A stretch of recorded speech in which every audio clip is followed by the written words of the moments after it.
بنو عباس ایک ایسی تاریخ جہاں انصاف کے نام پر ظلم ہوا، جہاں اسلام کے پرچم کے نیچے لاشیں گرتی رہی، جہاں بھائی بھائی کا قاتل بنا اور جہاں کرسی کی محبت نے انسانیت کا گلا گھونٹ دیا۔ بنو عباس وہ دور جو اسلامی تاریخ کا ایک ایسا ٹاپک ہے جہاں روح کانپ اٹھتی ہے، وہ دور جہاں لوگوں کی امید تھی کہ نیا انصاف آئے گا، لیکن اصل میں تباہی کا ایک سلسلہ شروع ہوا۔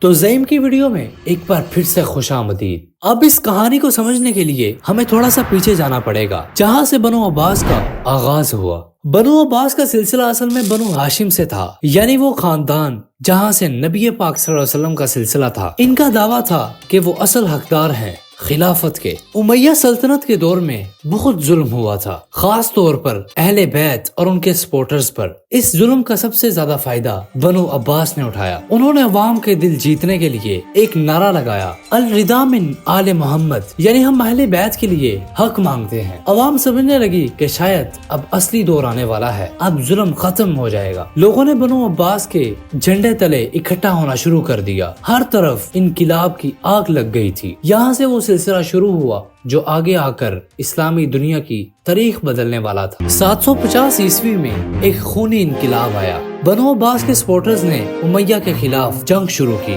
اور اس جنگ میں خون کی ندیاں بہہ گئی۔ آخرکار امیہ سلطنت گر گئی اور بنو عباس نے خلافت اپنے نام کر لی۔ مگر اس انقلاب کا منظر انسانی تاریخ کے سب سے خوفناک منظروں میں سے تھا۔ اس کے بعد ایک دعوت کا انتظام کیا گیا جس میں بنو امیہ خاندان کے شہزادوں کو بلایا گیا۔ دعوت کا رنگ و روپ چھپ جاتا ہے جب پیچھے خنجر چمکنے لگتے ہیں۔ 80 سے زیادہ افراد کو قتل کر کے ان کے سر اونی کی پلیٹوں میں رکھ دیے گئے۔ عوام جو سمجھ رہی تھی کہ انصاف کا دور آئے گا، لیکن یہ سب کچھ دیکھ کر ان کا دل ٹوٹ گیا۔ یہ تھا عباسیوں کا اصل چہرہ، خون، بدلہ اور خوف۔ اس خون سے بھرے آغاز کے بعد ایک نیا دور شروع ہوا جہاں کرسی سب کچھ تھی اور انسانیت کچھ بھی نہیں تھی۔ ابو جعفر المنصور نے تاج پہنا۔ منصور ایک چلاک اور سیاسی بادشاہ تھا۔ اس نے بغداد کو اپنا دارالحکومت بنایا جو دھیرے دھیرے علم کا مرکز بن گیا۔ بغداد کے بازار، مسجد اور لائبریریز روشن ہونے لگی۔ لوگ سمجھنے لگے کہ شاید خلافت اب اپنی اصلی روشنی پا لے گی، مگر اندر ہی اندر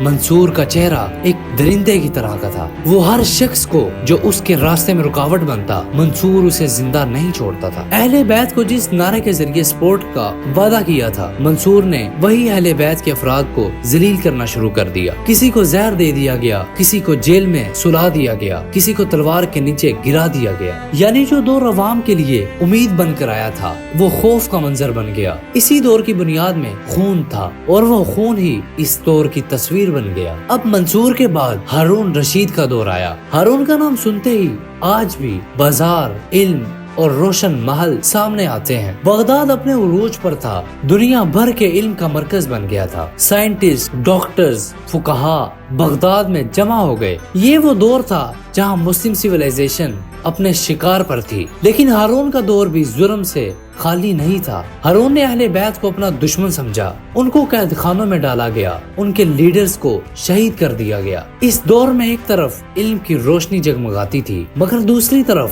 ظلم کے اندھیرے بھی برابر تھے۔ لوگ سمجھ نہیں پا رہے تھے کہ یہ دور برکت کا ہے یا فتنے کا۔ ہارون نے اپنی کرسی بچانے کے لیے تلوار اٹھائی اور علماء کے خون سے زمین رنگ دی۔ یعنی وہ دور جو روشن لگتا تھا، اصل میں اندھیروں کا بھی گھر تھا۔